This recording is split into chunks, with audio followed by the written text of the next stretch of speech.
오늘 우리에게 주신 하나님의 말씀은 여호수아서 5장 13절부터 6장 5절까지의 말씀이고요.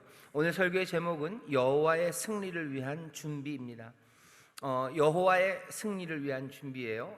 혹시 여러분들이 이거 무슨 잘못 쓴 거 아닌가, 여호와가 아니고 여호수아 아닌가, 아니면 이스라엘의 승리 아닌가 싶지만 아닙니다. 여호와의 승리를 위한 준비가 오늘 설교 제목이 맞습니다. 오늘 본문 5장 13절서부터 6장 5절까지, 그리고 6장 전체를 쭉 더 다음 주에 읽어갈 텐데요. 우리가 잘 아는 여리고성 전투의 이야기입니다. 여리고성 싸움이라고 알고 있죠. 근데 가만히 보면 싸움이 좀 싸움 같지는 않습니다. 싸움이 싸움 같지 않은 이야기를 우리가 전투처럼 읽고 있는데, 결국은 이 여호수아 처음에 있었던 그 패턴 그대로예요. 하나님께서는 순종을 명령하시고, 그리고 여호수아와 이스라엘은 순종합니다. 그러면 하나님께서 그들에게 또 선물로 주셨던 것들을 취하게 하셔요. 하나님이 선물로, 은혜로 이미 주신 것을 이 백성들이 갖고 누리게 하는 그 길은, 순종을 명령하신 그 명령에 정말로 말 그대로 온 이스라엘과 여호수아가 한 마음으로 순종하는 길입니다. 여호수아서는 그래서 지난주에도 말씀드렸는데 사사기랑은 좀 달라요. 사사기는 굉장히 슬픈 책입니다. 사사기는 뭐라고 그래야 되나요? 그냥 계속 내리막길의 책이에요. 그래서 사실은 여호수아서가 끝나고 사사기를 읽어서 설교를 해야 되나 말아야 되나 좀 그런 마음이 있을 정도로 사사기는 굉장히 침침합니다. 그리고 어두운 책이에요. 근데 여호수아서는 아닙니다. 여기는 좀 달라요. 모세라는 걸출한 지도자가 사라졌지만, 이 사람들이 가나안이라는 처음 밟는 그 땅에 들어갔지만, 여기 여호수아와 이 백성들은 광야 40년을 지나면서요, 뭔가 아주 막 위대하고 찬란해지지는 않았어요. 하지만 하나님이 하시는 말씀, 여호와의 말씀에 순종하는 공동체가 되었어요. 부족하고 연약합니다. 모세가 없어요. 모세의 능력이 없어요. 모세의 그 유명한 지명도가 없어요. 하지만 여기 이 사람들, 홍해를 건너지도 못하고 그냥 살아온 경험이라고는 광야밖에 없었던 그 사람들이 여기 가나안 땅 처음 가는 그 땅에서 부족하고 연약해 보이지만 여호와의 말씀에 순종하며 여호와 하나님이 예비하신 그 선물을 누리는 삶의 이야기가 여호수아서입니다. 그러니 여호수아서는요, 그냥 읽기가 좋아요. 그리고 따뜻합니다. 그리고 뭐가 배울 게 참 많고요, 아주 긍정적인 책입니다. 오늘 우리가 읽은 말씀도 그렇습니다. 여기 보면 모든 것들이 꽤나 긍정적이에요. 한 가지만 빼고입니다. 자, 뭐가 그렇게 문제가 있었는지, 하지만 그 문제도 금방 해결이 됩니다. 자, 여호수아가 여리고에 가까이 왔을 때 눈을 들어본 즉 한 사람이 칼을 빼어 손에 들고 마주 섰는지라 돼 있어요. 여호수아와 이스라엘은 여리고로 가까이 갑니다. 가나안 땅으로 들어갔을 때요, 가나안 땅이 이만하죠. 가나안 땅이 이만하면 그냥 비인데 어디서 그냥 엉덩이 이렇게 쭉 들이밀고 그냥 거기 주저앉아서 살려고 하지 않아요. 이 사람들은 어디로? 여리고로 갑니다. 가나안 땅에서 살아가야 되는 방식이 뭔지 이 사람들은 알아요. 여호수아서 처음 시작서부터 계속해서 여리고 얘기를 했죠. 정탐꾼들도 여리고로 보내고, 여리고 앞 평지에 갔고, 강을 건넌 후에도 그 르우벤과 갓과 므낫세 반집하는 군대 전열을 가다듬으면서 여리고 앞에 섭니다. 계속 여리고가 목표예요. 이건 그냥 슥 엉덩이 뒤밀고 살 것 아니에요. 하나님 말씀하신 것 그 뜻대로 가나안에 있는 모든 족속들을 밀어낼 겁니다. 하나님께서 여기 이스라엘에게 이 땅을 주실 때는 이중적이었죠. 가나안에 있는 다른 족속들을 몰아내고 밀어내시려는 하나님의 뜻이 있으셨어요. 왜? 이스라엘만을 사랑해서 아니죠. 몇 번을 말씀드렸습니다. 가나안이 하나님 앞에 이제는 더 이상 설 수 없을 만큼 수백 년 동안 악을 쌓아왔기 때문입니다.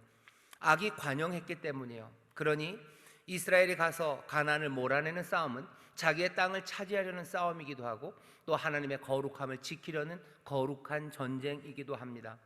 여호수아는 어디로? 여리고로 갑니다. 여리고로 가요. 여리고로 갈 수밖에 없어요. 왜요?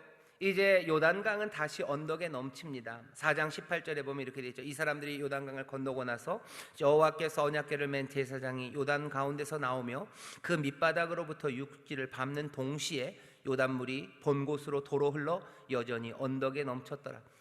이제 건너왔던 요단강은 다시 언덕에 넘쳤어요. 여전히 말라있는 거 아닙니다. 그러니 돌아갈 수 없어요. 요단강 물은 언덕에 넘치도록 넘쳤고, 게다가 5장 12절 우리가 지난주에 읽은 것처럼 만나는 이제 그쳤습니다. 만나는 그쳤고 요단강은 다시 범람할 정도로 언덕에 가득 차기 시작해요. 이제 이 사람들이 갈 곳은 없습니다. 갈 곳은 이제 가나안 땅 그 앞에 자기들을 막고 서 있는 그 여리고, 계속해서 장애물이라고 알고 있었던 그 여리고를 향해서 걸어갈 수밖에 없습니다. 오늘 우리가 읽은 여호수아서 5장 13절부터 6장 5절의 말씀 가운데서 우리가 어쩌면 깨닫고 우리에게 주시는 메시지 첫 번째는 이 부분인 것 같아요. 여호수아는 여리고로 갑니다. 여리고 앞으로 나아갈 수밖에 없습니다. 왜? 다른 대안은 없습니다. 이 땅에서 살아야 돼요. 이 땅에서 살아야 되고 앞으로 나아가야 합니다.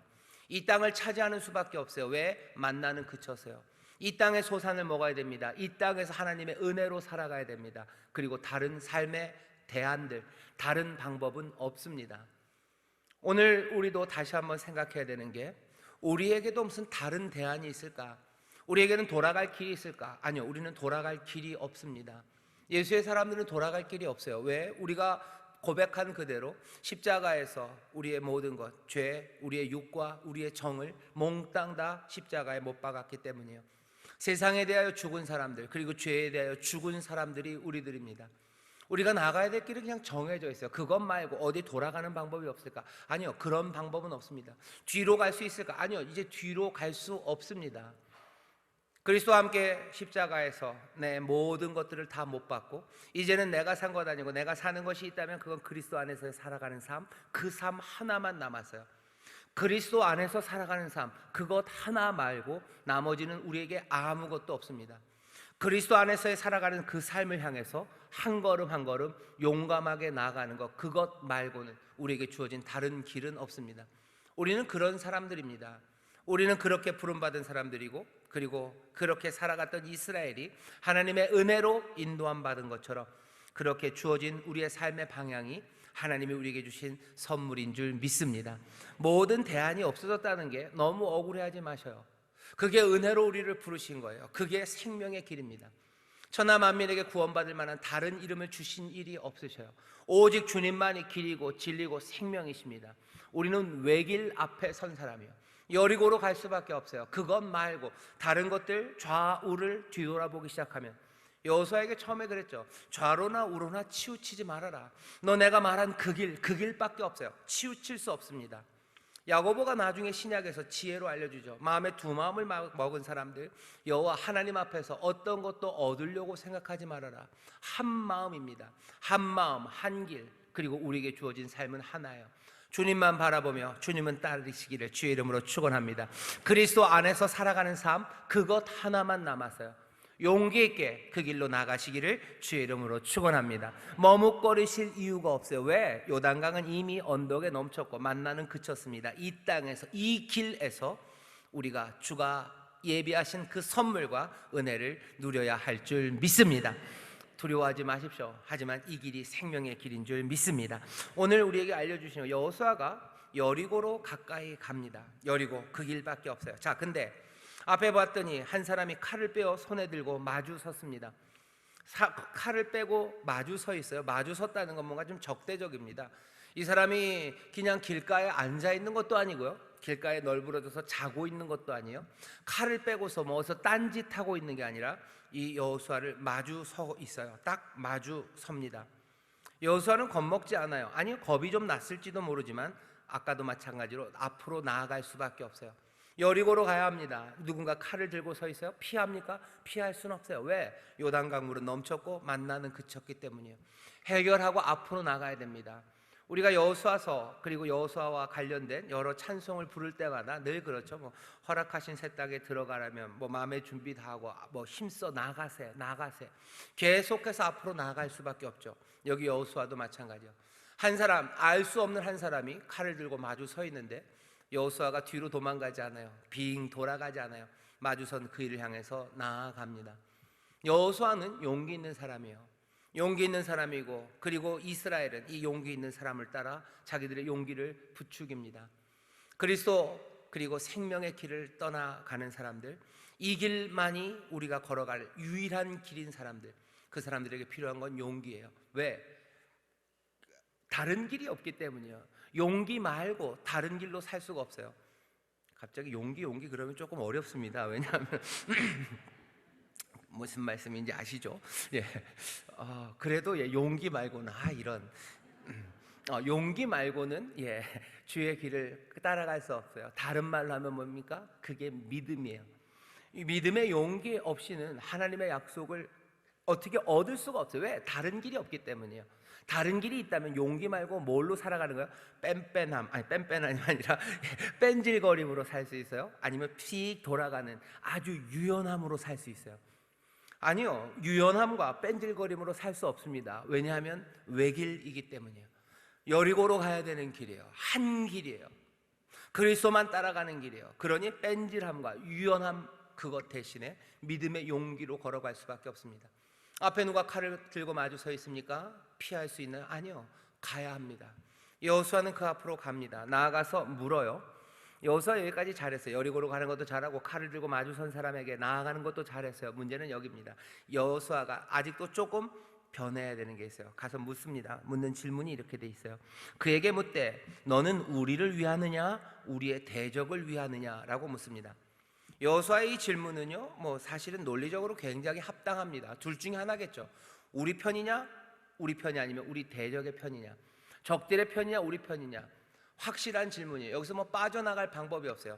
내 편이든지 아니면 내 대적의 편이든지 둘 중에 하나예요. 하지만 오늘 대답은 여기 여호수아와 우리를 혼동시켜요. 우리를 혼란하게 만듭니다. 내 편 아니면 우리 대적의 편이라고 생각했어요. 이게 당연해요. 이것 말고 다른 건 없을 거라고 생각했는데 여기 칼을 들고 서 있는 이는 전혀 다른 대답을 합니다. 생각하지도 않았던 대답이에요. 그러니 이 한 사람은 특별한 사람입니다. 뭐라고 대답하죠? 아니다요. 그가 가로되 아니다. 난 네 편도 아니다. 그리고 또 네 대적의 편도 아니다요. 내가 왜 네 편이냐는 거예요. 난 네 편 아니고 난 네 대적 여리고의 편도 아니다. 14절입니다. 그가 가로되 아니다. 나는 여호와의 군대 장관으로 이제 왔느니라요.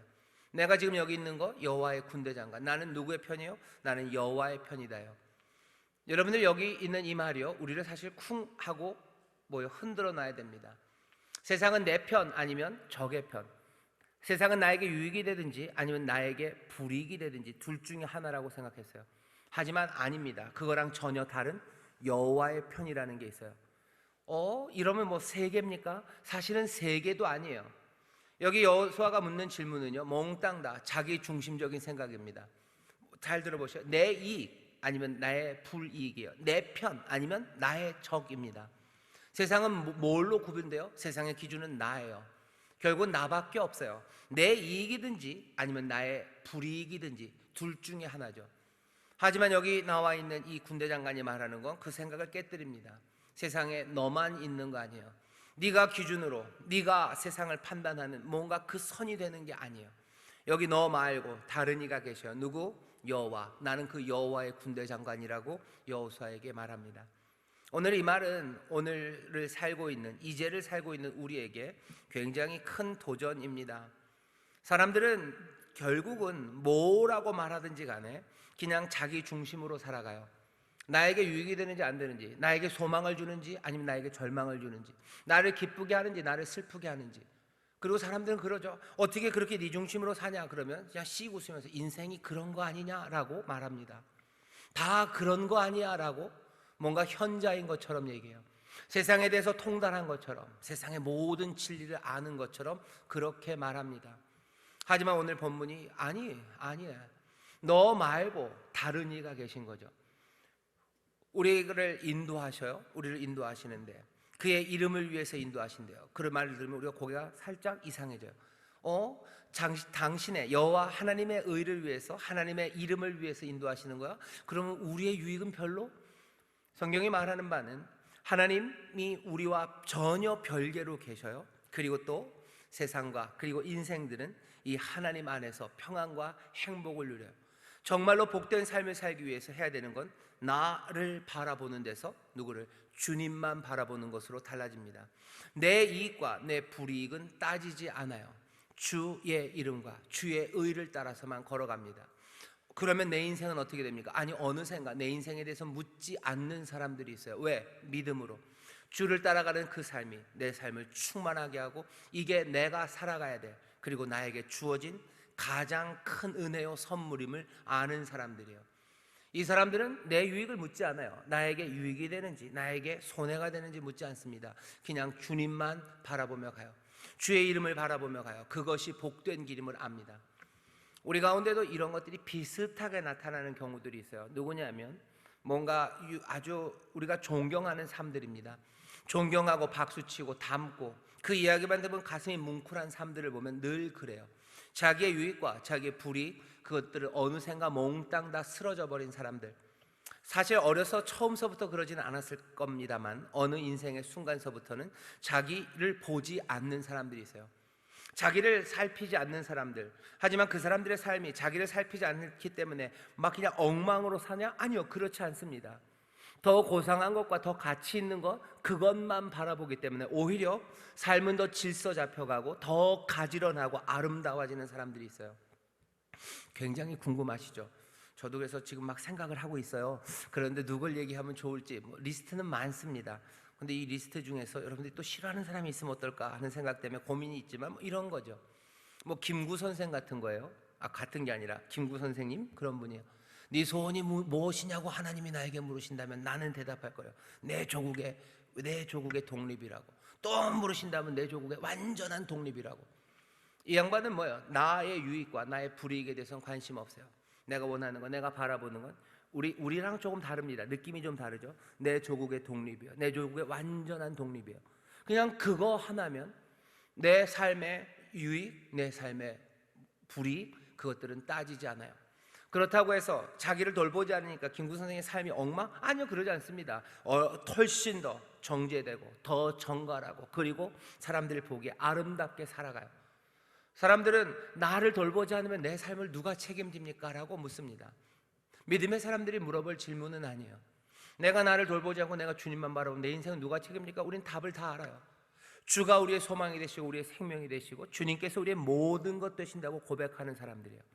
우리는 믿음으로 나 대신에 주 안에서, 그리스도 안에서 살아가는 삶, 그 삶을 붙잡은 사람들이에요.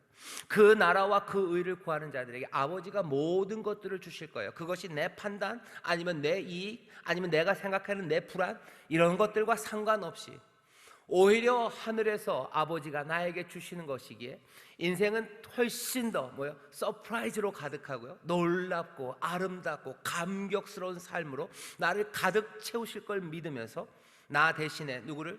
주님을 바라보는 사람들입니다. 여호수아는 아직 거기는 아닌 것 같아요. 묻고 싶은 거죠. 세상을 어떻게 판단해요? 둘로 갈라요. 내 편 아니면 남의 편. 하지만 사실은 세상은 내 편과 남의 편으로 나누어지는 게 아니에요. 사실은 몽땅 다 나 중심인 거죠. 나 중심에서 내 눈이 누구로? 주님으로, 여호와 하나님으로, 그 의와 그 평강과 그리고 그 뜻과 그리고 그 선하심, 그것만 바라보는 사람들. 여호수아는 그렇게 변해갈 겁니다. 그리고 하나님의 사람들도 그렇게 변해갑니다. 내 유익과 내 불이익, 그것은 결국 나 중심으로 살아가요. 모든 우상들이 그렇죠. 모든 우상들이라는 건 결국은 내 목적입니다. 내가 두려워하는 것, 내가 좋아하는 것, 결국은 다 뭐예요? 공통적인 건 나예요. 내가 좋아하는 것, 내가 싫어하는 것으로 세상을 나눠요. 그건 내 중심입니다.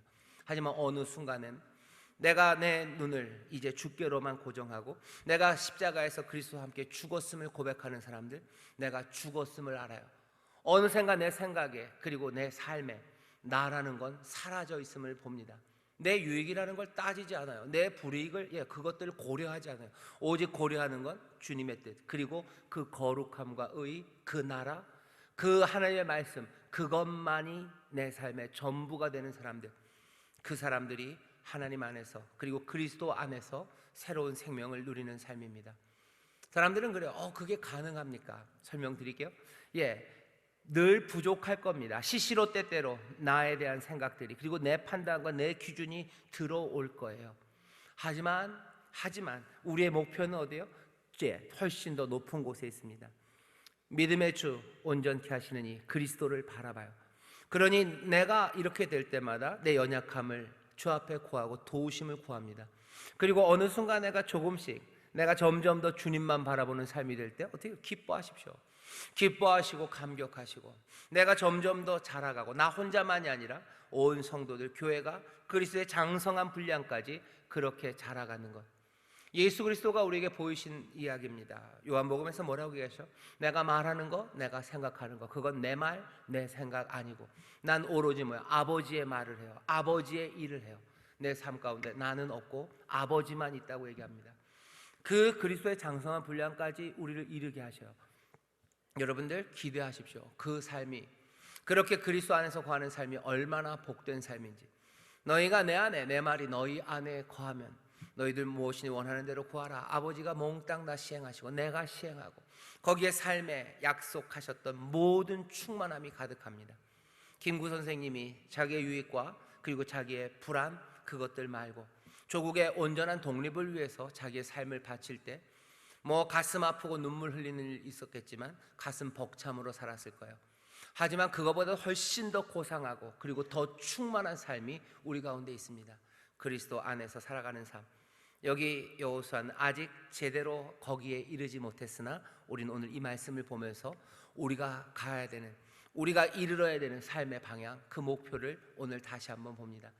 세상을 내 편과 그리고 적의 편, 나의 적으로, 나의 것으로 나누지 않고 온전히 여호와의 것, 하나님의 것, 주님의 것으로 보게 되시기를 주의 이름으로 축원합니다. 그렇게 용기 있게 나가는 여호수아가 그것들을 깨달습니다. 아, 여호와의 전쟁이에요. 이건 우리의 싸움이 아니에요. 여호와의 전쟁이에요. 여호와께서 함께 하실 거예요. 자, 그런데 이렇게 멋지게 나타난 군대 장관이 여호수아에게 메시지를 전해요. 멋지게 나타났죠, 그죠? 질문을 탁 받고 내 편입니까? 내 적의 편입니까? 아니다, 나는 여호와의 편이다. 멋져요. 그러고 나서 뭔가 메시지가 나옵니다. 근데 메시지는 굉장히 이상해요. 메시지는 딱 하나요. 뭐 신발을 벗어라요. 신발을 벗어라. 제가 읽겠습니다. 14절. 그가 가로되 아니라 나는 여호와의 군대 장관으로 이제 왔느니라. 여호수아가 땅에 엎드려 절하고 가로되 나의 주여 종에게 무슨 말씀을 하려 하시나이까? 나에게 무슨 말을 하려고 하십니까? 무슨 말을 하려고요? 그 말을 들어보셔. 여호와의 군대 장관이 여호수아에게 이르되 내 발에서 신을 벗어라. 내가 선 곳은 거룩하니라. 여호수아가 그대로 행하니라. 이게 끝입니다. 나중에 뭐 작전을 알리는 거, 그것도 군대 장관이 알렸을 수 있어요. 6장 2절부터 여호와께서 여호수아에게 이르시되 이렇게 돼 있지만 정말로 여호수아에게 여호와께서 직접 이르신 게 아니라 이 군대 장관이 설명할 수도 있어요. 와서 이 작전을 설명하러 올 수도 있지만 오늘 본문을 보면 그 얘기는 아닌 것 같아요. 그냥 군대 장관은 와서 그거 하나 했어요. 그 말 하나 합니다. 칼을 들고 뭔가를 하러 왔죠, 그죠? 자고 있는 사람을 만난 거 아니에요. 칼을 들고. 칼을 들었다는 건 뭔가를 하기 위해서 온 거예요. 군대 장관 도대체 뭘 하기 위해서 온 겁니까? 칼을 뽑으면 뭐라도 해야 되죠, 그죠? 칼을 뽑으면 무라도 쓸어야 돼요. 군대 장관이 칼을 뽑았습니다. 그럼 뭔가 해야 돼요. 뭐 했어요? 메시지 하나 전했어요. 신발을 벗으라는 거 하나 했어요. 네가 선 곳은 거룩한 곳이다. 그거 하나 하러 온 겁니다. 뭐가 그렇게 이게 중요해서 군대 장관이 칼을 뽑고까지. 칼을 뽑아서 무라도 쓸지, 무도 못 쓰고 그냥 이 말 하나 하고 그냥 군대 장관이 사라진 거예요? 예, 그렇습니다. 이건 그렇게 하찮은 이야기입니까? 아니요, 하찮은 이야기 아닙니다. 신을 벗으라는 이야기. 우리는 뭔가 좀 더 많은 것들을 기대하지만 사실은 신을 벗으라, 네가 선 곳은 거룩하다, 이 말 한마디면 훨씬 더 중요한 일을 이 군대 장관이 할 일은 다 한 거예요. 궁금하시죠? 신 벗는 게 뭐가 그렇게 중요한데? 여러분들 지금 신발을 벗을까 말까 하시는 분들 계셔요? 그럼 나도 좀 벗을까? 신을 벗으라는 이야기는 여호수아에게 특별합니다. 여호수아에만 특별한 게 아니라 우리에게도 특별합니다. 왜? 이 이야기를 우리가 전에 들어본 적이 있어요. 언제 들어봤죠? 모세에게 했던 그 말씀을 우리가 기억합니다. 출애굽기 3장에 보면 하나님께서 모세를 부르실 때요, 떨기나무에 불이 붙었지만 그 나무가 사그라지지 않아요. 그냥 불타지만 타지 않는 불이 그 가시떨기나무에 가득합니다. 그리고 모세를 부르시죠. 모세를 불렀을 때도 똑같은 얘기 하셔요. 모세야, 네가 선 곳 거룩한 곳, 그러니 뭐요? 신을 벗어라요. 모세가 신을 벗습니다. 어쩌면 이런 의미죠. 첫 번째는 여호수아에게 이건 굉장히 중요합니다. 하나님이 모세에게 하셨던 이야기를 누구에게? 이제 나에게 하시는 거예요. 나는 모세의 시종으로 살아왔어요. 그리고서는 모세가 나에게 이 일을 맡기시고 하나님께서 나에게 이 일을 맡기셨음을 여호수아도 압니다. 앞에 1장에서 그랬어요. 내가 모세와 함께한 것처럼 너와 함께할 거라고 말씀하셨어요. 그러니 믿습니다. 하지만 여기는 조금 달라요. 그냥 너와 함께한다는 말, 그 약속 넘어서요, 모세에게 하셨던 일을 지금 자기에게 하시는 거예요. 신을 벗어라. 이 이야기를 들을 때 여호수아는요 그냥 온몸이 찌릿했을 거예요. 모세라는 그 위대한 지도자, 하나님의 영광을 보았던 그 사람, 하나님과 함께 동행했던 그 위대한 지도자, 내가 그 사람을 따라갈 수 있을까? 아마 가슴이 떨렸을 겁니다. 그런데 하나님께서는 내가 너와 함께하고 모세 대신에 너를 이스라엘의 지도자로 세운다라는 그 말을 듣기는 들었으나 모세에게 했던 그 말을 자기에게 하실 줄은 몰랐을 거예요. 그런데 그 말이 지금 여기 들리는 거예요. 여호수아만 이런 말을 들은 거 아닙니다. 예수님께서 우리를 사랑하셔 예수 그리스도께서 우리에게 그리스도의 사명을 맡기셔요. 분명히 화목케 하는 직책을 우리에게 주셔요. 이제 너희가 내 일을 해라. 내가 하던 것보다 너희들 더 큰 일을 할 거라고 약속의 말씀을 주셨어요. 좋아요. 믿습니다. 그래서 우리도 그리스도의 일을 할 것을 기대해요.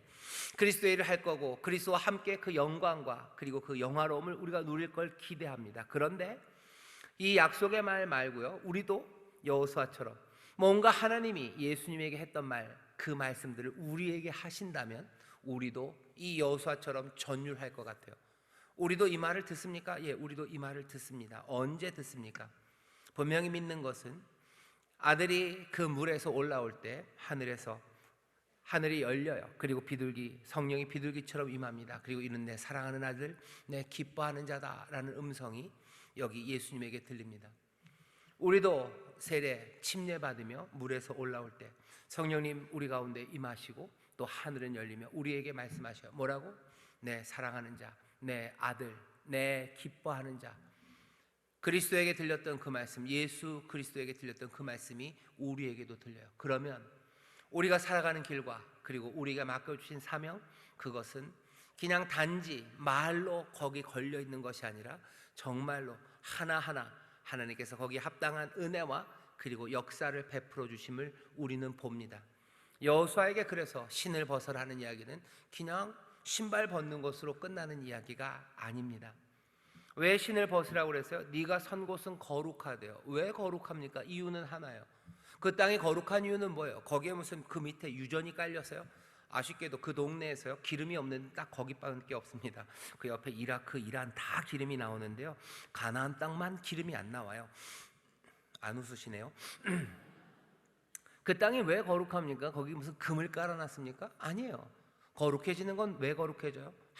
이유는 하나예요.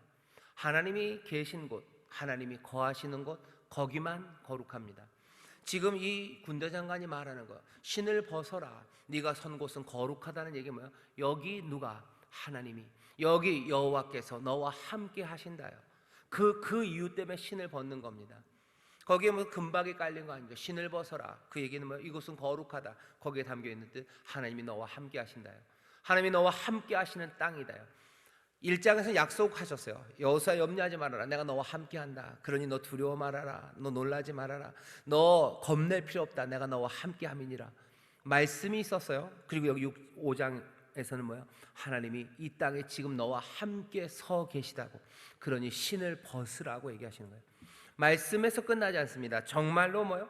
정말로 거기에서 함께 하신다는 그 약속 그대로 입으로만 임재하시겠다고 얘기하신 것 아니에요. 정말로 그 땅에 지금 서 계신다. 그러니 너 신을 벗으라고 말합니다.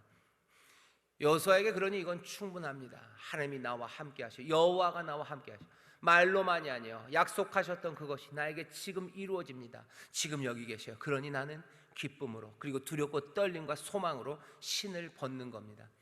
다시 한번 하나님의 모든 약속의 말씀은 여호수아에게 뭐예요? 이제 현실로 하나님의 약속의 모든 축복의 말씀들은 이제 내 삶에 주어졌음을 여호수아는 붙잡아요. 그러니 신을 벗어라, 너 서 있는 곳 거룩한 곳이다라는 군대 장관의 이 이야기는 그냥 가벼운 이야기가 아닙니다. 여호수아로 하여금 모든 믿음을 다시 세울 수 있는 놀라운 약속의 말씀이에요. 그리고 그 삶 가운데서 임재하신 하나님의 그 충만함으로 채우는 그 놀라운 선물의 자리입니다. 여호수아는 그곳에서 신을 벗으면서 하나님이 나와 함께함을, 이 땅에 지금 서 계심을 여호수아는 분명히 봅니다. 이 은혜가 오늘 우리에게도 함께 하시는 줄 믿습니다. 우리가 서 있는 곳, 이곳은 거룩한 곳이에요. 여러분, 하나님의 약속의 말씀을 그냥 설렁설렁 듣지 마세요. 고린도전서에서 바울이 뭐라고 설명합니까? 고린도 교회를 향해, 사람들아, 너희가 하나님의 성전인 건 모르느냐? 하나님의 영 성령이 너희 안에 거하시는 건 모르느냐? 여기 이곳을 성전이라고 합니다. 거룩한 시간이라고 그래요. 왜 거룩합니까? 뭐 여기 나무 이름도 까먹었네요. 우리 노 집사님이 뭐 이렇게 우리 하면서 좋은 나무인데 이게 좋은 나무입니다. 예, 우리가 좋은 나무로 해놔서 거룩한 거예요? 앞에 카페트가 거룩해서? 아니면 뭐 이렇게 뭐가 이렇게 좋아서 거룩합니까? 여기 무슨 거룩한 기름을 뿌려서 거룩한 거예요? 왜 우리는 여기를 성전이라고 부릅니까? 왜 여기가 거룩한 곳이에요? 왜 이 시간이 거룩한 시간이에요? 이유는 하나예요. 다른 이유 아무것도 없습니다. 여긴 무슨 연예인들이 선다고 거룩해지잖아요. 블랙핑크가 선다고 거룩해지는 거 아니고, 무슨 정우성 씨가 선다고 거룩해지는 거 아니에요. 이유는 딱 하나, 하나님의 영, 거룩하신 영이 우리와 함께 하시기에 이 시간이 거룩한 줄 믿습니다. 이 시간은 그래서 뭐예요? 신을 벗는 시간이에요. 예배하는 자리에 나온다는 건 그런 의미입니다. 그러니 다시 믿음이 굳건해지는 시간이에요. 하나님이 우리에게 약속하셨던 것, 예수 그리스도께서 그 죽음으로 모든 것들을 깨뜨리고 쏟으심으로 우리에게 확인해 주셨던 그 사랑과 은혜가, 그 놀라운 생명의 약속이 허망한 것이 아니라 참된 것임이 확인되는 건 뭐예요? 이 거룩한 자리에. 왜? 주의 영이, 하나님이 지금 우리와 함께 하시기 때문인 줄 믿습니다. 그러니 이곳은 거룩한 곳이에요.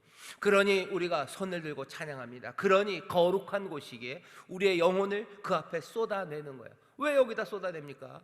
왜 여기서 갑자기 춤을 추고 왜 여기서 노래합니까? 학교에서는 노래도 하지 말라고 그러고 학교에서는 음악 시간을 못 한대요. 근데 우리는 왜 여기서 노래합니까? 왜 여기서 찬송합니까? 여기는 거룩한 곳, 신을 벗어야 되는 곳, 하나님의 영이 계신 곳이에요. 예배하며 나오면서 여러분들 그냥 내가 가준다고 생각하지 마셔요. 아니면 무슨 내가 예쁜 곳에 간다고 생각하지 마셔요. 예쁜 곳 많습니다. 여기 옆에 당장 우리 9월 문화회관만 가도요, 우리 성전보다 훨씬 더 크고 아름다워요. 아니, 또 더 좋은 거 얼마든지 있습니까? 있습니다. 하지만 그럼에도 불구하고 여기 이곳에 나와서 우리가 마음을 주 앞에 드리고 은혜를 구하고 부르짖어 기도하고 하나님 앞에 내 영혼을 쏟아내고 하는 건 딱 하나, 하나님의 영이 우리와 함께 여기 주가 계신 거룩한 곳이기에 이곳이 복된 자리인 줄 믿습니다. 여호수아는 그렇게 지금 서 있어요. 여호와의 군대 장관이 와서 알리는 이야기예요. 오늘 여러분들도 그 군대 장관들을 만나시기를 주의 이름으로 축원합니다. 다시 한번 신을 벗어야 되는 거룩한 곳, 그곳을 잃지 마시기를 주의 이름으로 축원합니다. 사람들은 그것들을 뺏어가려고 해요. 거룩함을 없애려고 하는 거예요. 교회가 그런 거냐, 온갖 이야기들이 참 많아요. 뭐 교회당이 뭐가, 뭐 온갖 이야기들이에요. 뭔가 참말도 조금 섞여 있고요, 아닌 말도 섞여 있어요. 하지만 뭘로 보아야 되냐면 결국 그래서 만들어내는 게 뭐냐는 거죠. 우리에게서 거룩한 곳, 신을 벗어야 되는 곳, 그것들을 빼앗아가는 것, 그것은 하나님의 선물, 은혜에서 우리를 멀어지게 하는 거예요. 물론 거짓말로 그래야 될 필요 없습니다. 사람들을 속여야 될 필요는 없어요. 하지만 거룩한 곳을 잃어버린 사람들, 그 사람들은 슬픈 사람들이에요. 믿음의 사람들, 아니면 하나님, 성령, 하나님의 영을 말하는 사람들, 여호와의 영, 주의 영을 말하는 사람들에게서 거룩함의 장소, 신을 벗어야 되는 그곳을 빼앗아가는 것, 그것은 어떤 이유로건 그것은 뭐죠? 복된 일은 아닙니다. 군대 장관이 와서 여호수아에게 다시 한번 확인하는 것처럼 여러분들, 거룩한 거 하나님이 우리와 함께 하시는 줄 믿습니다. 하나님의 영이 우리와 함께 하시는 줄 믿습니다. 약속하신 말씀 그대로 주께서 우리와 함께 하시는 줄 믿습니다. 여기 함께 하시는 줄 믿습니다. 그러니 우리는 신을 벗는 거예요. 내 모든 생각들, 의심들, 내 모든 교만들, 내 모든 허망함들 다 벗어내놓고 주님만 의지하고 주의 약속 붙잡는 복된 자리에 나오신 여러분들을 주의 이름으로 환영합니다. 자, 그런데 이제 그 믿음이 확인돼요. 그 다음에 이야기는 6장 1절입니다. 하지만 앞에 나온 문제가 만만치는 않죠. 6장 1절이 만만치 않은 문제를 설명해줘요. 이스라엘 자손들로 인하여 여리고는 굳게 닫혔고 출입하는 자가 없습니다. 여리고로 가야 돼요. 외길이에요. 이제 믿음으로 충만합니다. 하나님이 나와 함께 하셔요. 거룩해요. 하나님의 약속은 헛되지 않아요. 말로만이 아니라 정말로 우리와 함께 하셔요. 그리고 그 외길로 여리고로 갈 겁니다. 하지만 여리고는 만만하지 않아요. 굳게 닫혀있고 출입하는 자도 없습니다. 왜 만만치 않습니까? 두 가지죠. 굳게 닫혀있어요. 그러니 들어가긴 정말 어렵고요. 또 왜 어렵습니까? 이 사람들 이스라엘과 여호수아는 이런 식으로 싸워본 적이 없어요. 원래도 싸움을 그렇게 많이 해봤던 친구들이 아니고요. 게다가 이렇게 꽁꽁 성을 싸고 있는 굳게 닫힌 성, 그 성에서 싸워본 적이 없어요. 광야에서 몇 번 싸움이 있었습니다. 하지만 그것들은 다 무슨 열린 광야에서 싸웠어요. 열린 곳에서 막 골짜기에서 맞붙고 막 그렇게 붙어서 싸웠지. 이렇게 성읍을 딱 막고 있는 곳에선 어떻게 싸워야 되는지도 모르고요. 싸워본 적도 없고요. 그리고 싸울 무기도 없습니다. 무슨 저 영화를 보면은 높은 탑들 만들고 뭐 공성전이라 그러죠. 그것들 뭐 부수고 부시고 뭐 그런 거 몰라요. 해본 적이 없어요. 아무것도 할 수 없는 사람들. 하지만 여호와께서 이들과 함께 하셔요. 여호와께서 함께 하신다는 건 그냥 옆에 뭐라 해야 되나? 하나님이 우리 옆에 그냥 팔짱 끼고 이러고 계신다는 뜻은 아닙니다. 여호와께서 우리와 함께 하신다는 건 늘 어떤 의미예요? 여호와께서 우리의 힘이 되신다는 거예요. 하나님 우리와 함께 하실 때는요, 능력으로 함께 하십니다. 우리가 믿는 하나님 어떤 전능하사 천지를 만드신 하나님이셔요. 전능하실 뿐만 아니라 우리를 위하신 하나님. 지난주에 여러분들 들으셨죠? 여리고가 떱니다. 왜? 그 무지막지한 능력을 봤어요. 그리고 그 무지막지한 은혜를 봤어요. 왜? 이스라엘을 위하여 요단강 그 강을 멈춰 세운 하나님을 본 거예요. 그 하나님이 이스라엘과 그리고 여호수아와 함께합니다. 하나님이 우리와 함께 하신다는 건 그냥 내 마음을 살랑 위로하시려는 건 아니에요. 그냥 외로우니 내 앞에 팔짱 껴주려고만 오신 건 아니에요. 물론 외로운 그곳에 나와 함께 하시는 주님이 나에게 위로가 됩니다. 하지만 주님은 나를 위로하시는 하나님에서 멈추지 않습니다. 하나님 그 능력, 그 바람, 그 힘을 여러분들 잊지 마시기를 주의 이름으로 축원합니다. 여호와가 나의 편이시니 내가 누구를 두려워하려 그러는 거예요. 여호와가 나와 함께 하시니 내가 외롭지 않습니다의 고백도 있어요. 하지만 그 고백이 다는 아닙니다. 요즘 많은 사람들이 종교 내지는 기독교가 우리에게 줄 수 있는 건 그냥 마음의 평안과 위로까지라고 생각해요. 왜? 하나님의 능력에 대해서 말하는 건 뭔가 잘못됐다고, 아니면 하나님의 능력을 말하기에는 우리가 너무 똘똘하다고, 너무 과학적이라고 얘기합니다. 하지만 이게 조금씩 무너져 가고 있죠. 그 과학으로 만들어냈던 것들이요, 그냥 바이러스라는 거 하나에 얼마나 쉽게 무너지는지 우리는 봅니다. 사람들 킥킥 웃어요. 칼을 그리고 창을 보습을 만드는 일, 그런 일이 있을까? 아니요, 지금 일어나죠. 군수 공장에서, 아니면 TV 만들고 차 만들고 뭐 그런 데서 뭐 만들어요? 마스크 만듭니다. 창을 만드는 데서 곡괭이 만드는 거예요. 농사기구 만드는 거, 마스크 만드는 거예요. 안 될 것 같죠? 하나님이 그냥 단번에 한 번에 아무도 이루어지지 않을 것 같은 그 일들을 이루어내셔요. 우리의 생각과 우리의 계획, 아니면 이렇게 될 거라는, 그렇지 않아요. 하나님 우리의 생각보다 훨씬 더 높으셔요. 우리를 깜짝 놀라게 하셔요. 우리를 웃게 만드셔요. 아니, 하나님이 우리를 보고 웃으십니다. 하나님의 능력이, 힘이 우리에게 함께 하실 때 하나님이 우리를 도우시니 우리는 두려워하지 않는 줄 믿습니다. 히브리서 13장 6절에 그러므로 우리가 담대히 가로되 주는 나를 돕는 자시니 내가 무서워 아니하겠노라. 사람이 내게 어찌하리요. 두려움이 없습니다. 여리고 그곳으로 갈 거예요. 한 번도 싸워보지 않았어요. 하지만 우리가 그리로 갈 수 있는 건 하나님이 힘이 되시기 때문입니다. 자, 근데 재밌는 건 하나님이 어떻게 도우시는지 보셔요. 그 능력이 어떻게 역사하는지 보십시오. 2절부터는 그 도우심의 역사예요. 여리고는 굳게 닫혀있지만 염려할 거 없어요. 왜? 하나님이 우리 함께 하십니다. 능력으로 함께 하십니다. 두려움 없습니다. 우리는 갈 겁니다. 순종하며 갑니다. 그런데 여호와께서 어떻게 순종하라고 하셔요? 여러분들 잘 아는 것 그대로예요. 제사장은 양각 나팔을 불어요. 7 제사장이 7 양각 나팔을 불면서 돕니다. 나팔을 잡고 걸어요. 하루에 한 바퀴씩 성을 돕니다. 마지막 7째 날에 7바퀴를 돌고 양각 나팔을 7 제사장이 크게 불면 온 백성이 크게 외치래요. 그리고 각기 앞으로 올라갈지니라. 오늘은 거기까지입니다. 작전만 알려주세요. 이렇게 싸운다요. 하루에 한 바퀴씩 돈다. 제사장은 언약궤를 메고 나팔을 들고 간다. 하루에 한 바퀴, 마지막 7일째는 7바퀴. 7바퀴가 돌고 나면 제사장들은 나팔을 길게 불래요. 길게 부는 거는 전진의 신호입니다. 나팔로 신호를 하는 거죠. 뿌뿌뿌뿌뿌 하면은 무슨 후진, 뿌뿌뿌뿌뿌 그러면은 오른쪽으로 이런 거예요. 다 그 나팔마다 그게 있습니다. 신호가 있어요. 제가 어떻게 아냐고요? 저도 모릅니다.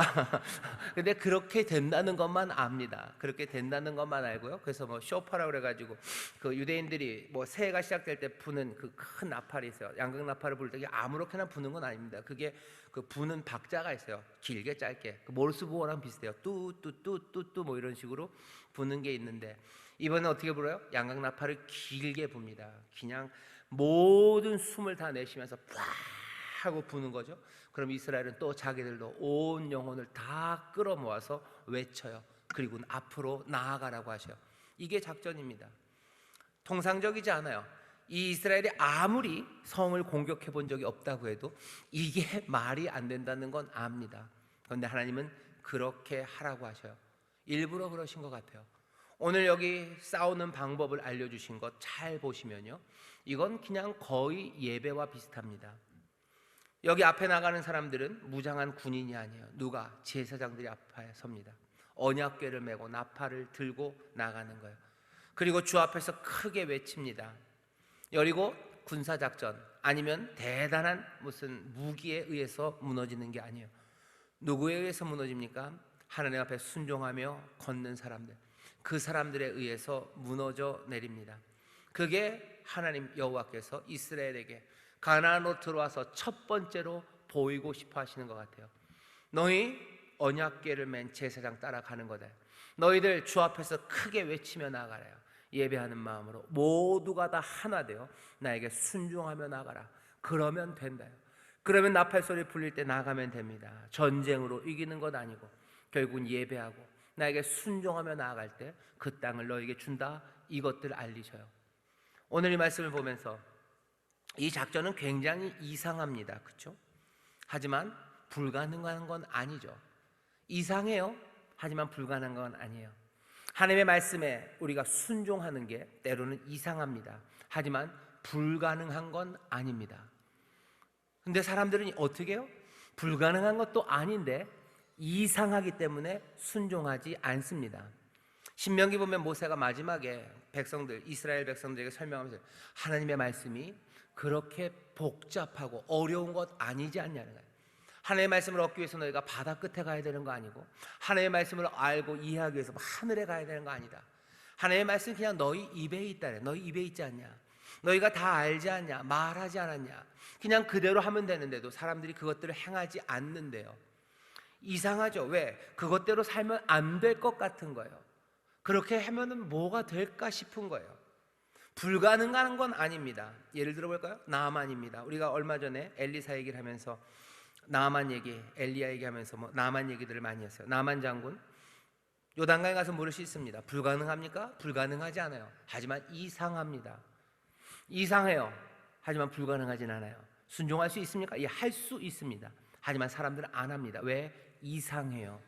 그거 가지고는 안 될 것 같아요. 왜? 내 판단에는, 아까 말했던 그거예요. 내 판단에는 그것이 내 유익이 되지 않을 것 같아요. 그것이 나에게 불이익이 될 것 같아요. 아까 뭐라고 얘기했습니까? 나 말고 여호와의 군대는 여호와의 편, 주의 뜻, 그리고 주가 원하시는 것, 그것 생각한다면 이상하다는 생각은 사라져요. 그러면 뭐만 남아요? 불가능하지 않습니다. 할 수 있습니다. 순종할 수 있습니다. 요단강에 가서 7번 목욕할 수 있습니다. 오병이요? 예, 내가 가진 떡 가지고 올 수 있습니다. 이상하죠? 그것을 5,000명이 먹을 수 없을 것 같아요. 하지만 내게 있는 것으로 내어놓는 거, 예, 할 수 있습니다. 순종은 늘 그래요. 불가능하지 않아요. 이상할 뿐이에요. 거짓말하지 말아라. 거짓말 안 할 수 있습니다. 하지만 이상할 뿐이죠. 왜? 거짓말 안 하면 내 손해예요. 거짓말 안 하면 어떻게 됩니까? 거짓말 안 하면 나에게 불이익이 올 것 같아요. 그래서 그거 하지 말라는 게 이상하죠. 하지만 할 수는 있는 일이에요. 오병이어도 마찬가지입니다. 성찬 이상하죠. 거룩한 자리, 이 떡과 이 잔을 먹고 마시는 거, 이거 할 수 있습니다. 불가능한 일 아닙니다. 하지만 이 떡이 내 삶의, 내 생명의 떡이고 이 잔이 언약의 잔이고 이 떡과 이 잔을 먹고 마시는 사람들, 주 안에서 그 주의 생명에 합당하게 살아간다는 거, 그거 이상합니다. 불가능한 것 아니에요. 하지만 이상할 뿐이죠. 사람들의 앞에서 예배하는 거 마찬가지예요. 찬송합니다. 찬송해요. 기도합니다. 눈물 흘리고 하나님 앞에 외쳐 부릅니다. 불가능합니까? 아니요. 할 수 있습니다. 그런데 뭐요? 이상한 거예요. 왜 예배할까? 이상하죠? 왜 찬송할까? 하나님 앞에 내가 고하면 내 삶이 어떻게 된다고? 이상해요. 불가능하지 않습니다. 이상할 뿐이죠. 십자가의 도를 믿는다는 것도 그래요. 주님을 믿는다는 것도 그래요. 주님을 믿으면 주께 내 모든 것들을 다 맡기면 주께서 내 모든 삶을 책임지신대요.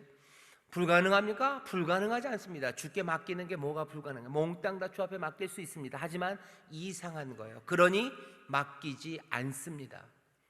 하나님의 말씀을 우리가 못 지키는 게 아니에요. 사실은 몽땅 다 안 지키는 거죠. 여기 여리고성을 도는 걸 못할 일 아니죠. 그죠? 뭐 다리가 많이 불편하시면 천천히 돌아야 되겠죠. 이스라엘에게 불가능한 일 아닙니다. 하지만 이상한 일이에요.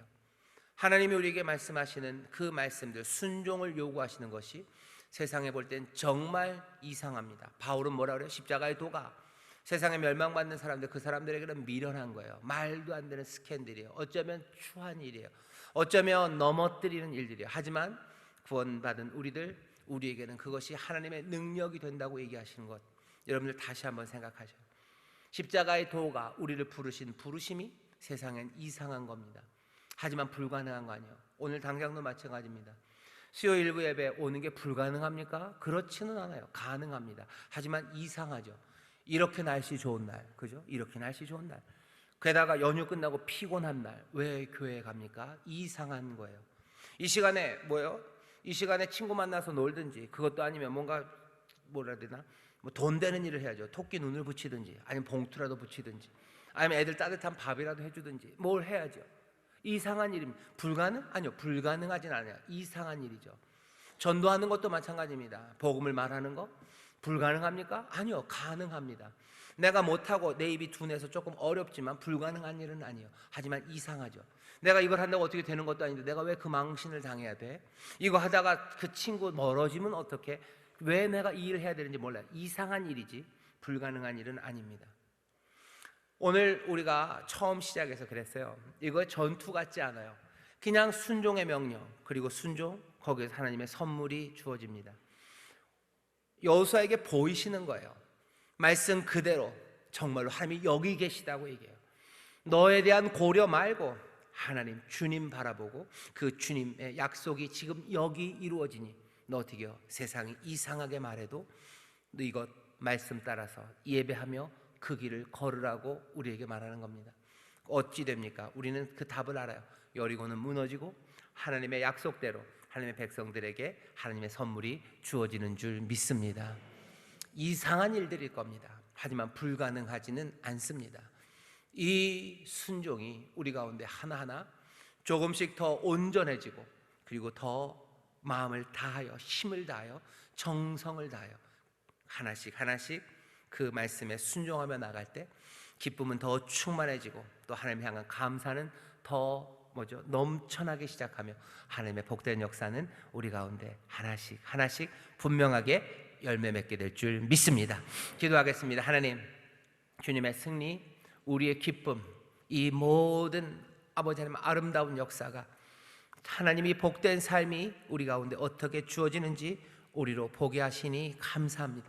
하나님, 우리가 아니라 주님 바라보게 하시고 주와 우리와 함께 하시오니 주가 우리에게 주시는 말씀 믿음으로 용기 있게 한 걸음 한 걸음 순종하며 나가는 하나님의 복된 자녀들 되게 하여 주옵소서.